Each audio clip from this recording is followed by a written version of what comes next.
Salam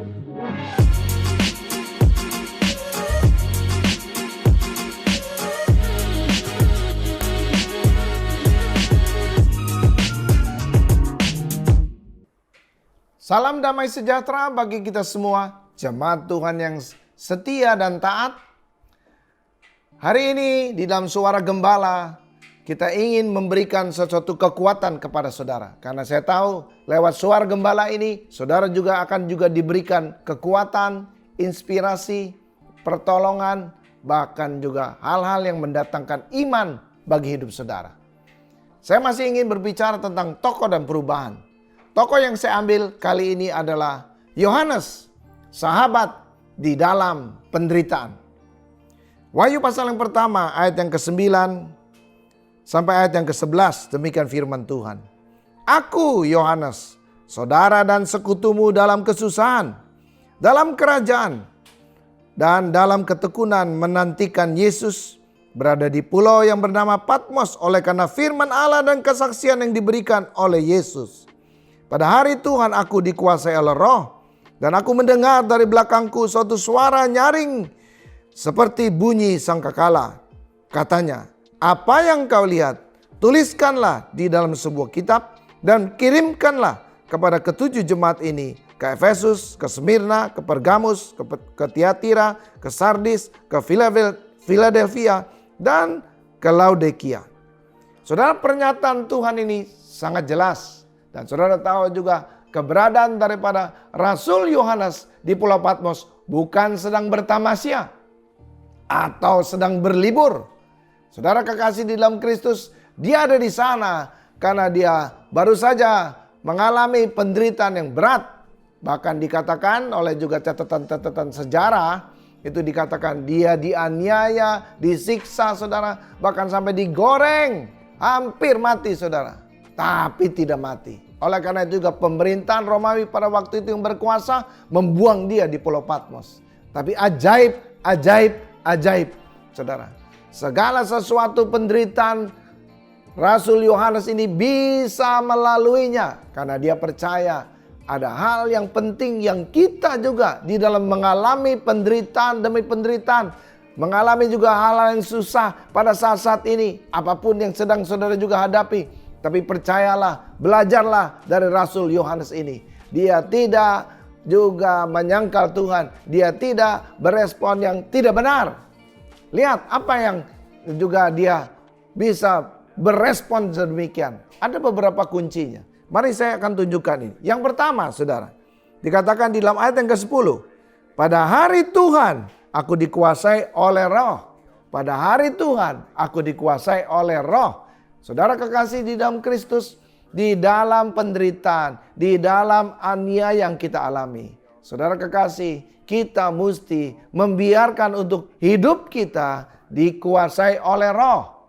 Sebab apa yang di dalam Roh ini akan selalu mendatangkan kehidupan kepada kita. Dan saya percaya kekasih di dalam Tuhan Yesus, kalau Tuhan Yesus juga sendiri berkata dengan sangat jelas saudara. Roh itu yang akan membawa kita kepada juga hal-hal yang ajaib. Nah sedemikian juga daripada Rasul Yohanes ini. Kalau juga dia ini dikuasai oleh Roh. Inilah yang menjadi kunci. Dia bisa juga melewati semua penderitaan, aniaya yang juga dialami. Karena dia tahu saudara, dia bukan saja juga diberikan karunia untuk dia juga bisa percaya Tuhan Yesus. Tapi juga saudara, dia juga diberikan karunia untuk menderita bersama-sama dengan Tuhan Yesus. Karena dia tahu menderita untuk Tuhan Yesus itu besar pahalanya. Karena dia juga yang menuliskan dalam Injil Yohanes pasal yang ke-12, 25 itu dikatakan, barang siapa yang mempertahankan nyawanya, dia akan kehilangan nyawanya. Tetapi barang siapa yang juga kehilangan nyawanya karena nama Tuhan Yesus, maka dia akan mendapatkan hidup itu sendiri. Nah saya percaya kekasih, waktu kita dikuasai oleh Roh itu, maka juga hal-hal kehidupan yang Allah akan juga berikan itu akan menguasai daripada semuanya. Dan ini yang menyebabkan saudara Yohanes di Pulau Patmos, dia bisa bertahan. Hal yang kedua, saudara kekasih di dalam Tuhan Yesus, dikatakan ayat berikutnya, dan aku mendengar dari belakangku suatu suara yang nyaring seperti bunyi sangkakala. Hal yang kedua ini penting, yaitu kita harus mendengar suara Tuhan. Suara Tuhanlah yang akan memberikan penghiburan, pertolongan, kekuatan. Saudara juga masih ingat, bahkan juga kehidupan akan datang kepada kita. Saudara masih ingat cerita tentang juga Lazarus? Bagaimana Lazarus yang sudah 4 hari mati di dalam kubur itu? Dan saudara, dia sudah berbau. Tapi dikatakan waktu Tuhan memanggil nama dia, Lazarus, keluarlah daripada juga tempat kuburmu itu. Maka dikatakan katanya Lazarus keluar, dan bukan saja keluar, tapi dia hidup kembali. Kebangkitan akan terjadi pada waktu kita juga mendengar suara Tuhan. Saudara masih ingat juga cerita tentang Petrus? Di dalam juga badai, pada malam itu dia begitu ketakutan. Tapi pada waktu juga dia ini melihat Tuhan Yesus, saudara. Disangkanya hantu. Tapi dia katakan, kalau engkau itu Tuhan, katanya, biarlah engkau suruhkan aku berjalan di atas air. Kata Tuhan, mari, ya, datang kepadaku. Berjalanlah di atas air. Dan saudara tahu, waktu dia lakukan apa yang Tuhan perintahkan, mujizat terjadi. Saya percaya juga, di dalam juga masa-masa ketakutan kita, kesulitan yang sedang kita hadapi, percayalah kalau suara Tuhan ini datang kepada saudara, maka suara ini akan membuat saudara juga menjadi bisa berjalan atas semua pergumulan saudara, penderitaan saudara. Hal-hal apa yang kau takuti dan kekhawatiran apapun yang ada dalam kehidupanmu, Tuhan akan bisa menolong saudara. Saudara kekasih di dalam Tuhan Yesus. Dan bukan saja itu, ada hal yang penting yang Tuhan juga suruhkan kepada kita. Karena buat kita saudara, kematian bukan adalah segala-galanya. Bahkan kematian itu tidak ditentukan oleh siapapun. Bukan oleh penyakit, bukan juga oleh orang-orang yang juga menginginkan mungkin kita mati. Tapi kematian bagi orang percaya itu ada di tangan Tuhan. Saudara, dikatakan oleh firman Tuhan ini, ayat yang ke-11 dikatakan, apa yang katanya, apa yang kau lihat, tuliskanlah di dalam sebuah kitab dan kirimkanlah kepada ketujuh jemaat ini. Saudara kekasih, Rasul Yohanes di Pulau Patmos. Kenapa dia masih hidup?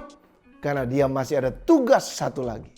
Kita berbahagia hari ini dengan juga Rasul Yohanes ini ada di Pulau Patmos. Maka diungkapkan hal-hal yang akan terjadi pada akhir zaman. Bahkan juga ini belum pernah juga daripada rasul-rasul yang lain ini mendapatkan pewahyuan yang begitu dalam. Nah, saya percaya saudara dan saya juga, kalau kita juga dibiarkan, ya diluaskan untuk kita juga bisa menderita karena nama Tuhan. Percayalah saudara, ada hal-hal yang juga sangat luar biasa yang akan terjadi dalam kehidupan kita.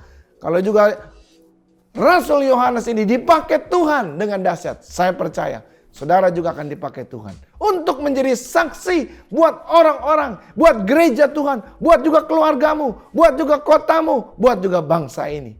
Tuhan akan memakai saudara, sama sebagaimana juga Tuhan memakai Rasul Yohanes untuk mengungkapkan hal yang misteri saudara dalam juga dunia ini. Sedemikian juga hidup saudara. Berbahagialah saudara kalau saudara juga menderita karena nama Yesus. Karena Tuhan juga akan banyak memakai hidupmu untuk menyampaikan pesan bagi juga orang-orang yang di sekitar saudara juga.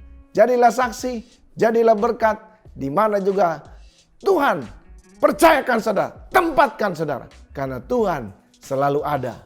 Dan kalau Tuhan ada, Tuhan akan menyertai saudara. Dan kalau Tuhan menyertai saudara, mujizat selalu berlaku untuk hidupmu. Tuhan memberkati saudara.